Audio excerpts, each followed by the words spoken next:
El Salvador is known for massacres. You know, if we don't like a particular group, we're just going to, you know, eliminate them. Was that part of indigenous America? I don't think so.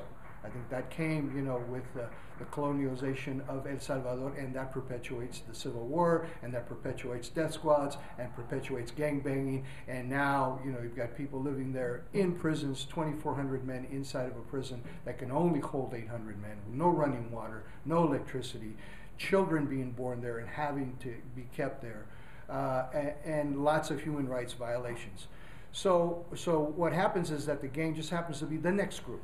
This is the next group that's targeted. And now the death squads have come back to El Salvador because we have policies that are called mano dura and the super mano dura, which is eliminate the gang members.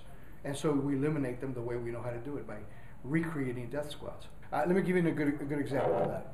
I participated in El Salvador's peace process with the two largest gangs in El Salvador this last summer, the Mara Salvatrucha 13 and the 18th Street Gang, that were all really started in Los Angeles. When they migrated here, they were given asylum from the Civil War.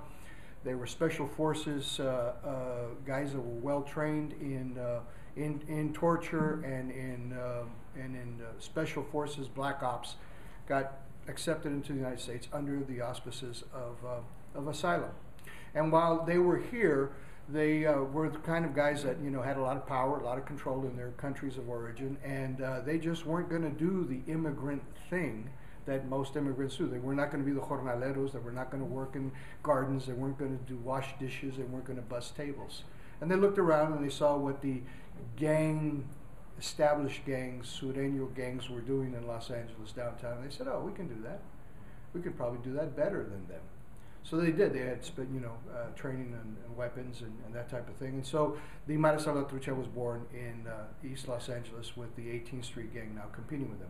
Well, we decided in the United States to deport them. You know, INS just said, you know, we're not going to mess with this business. You're out of here. You know, you're not born here. You know, you're not citizens of the United States. We just deport them.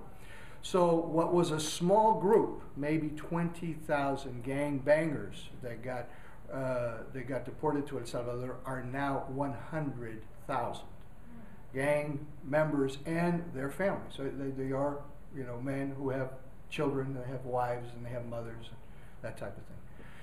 So, and they've been involved in gang warfare for 22 years. So they've decided, for whatever reason, this was the time they agreed on a peace, on a truce, stop fighting among the two gangs.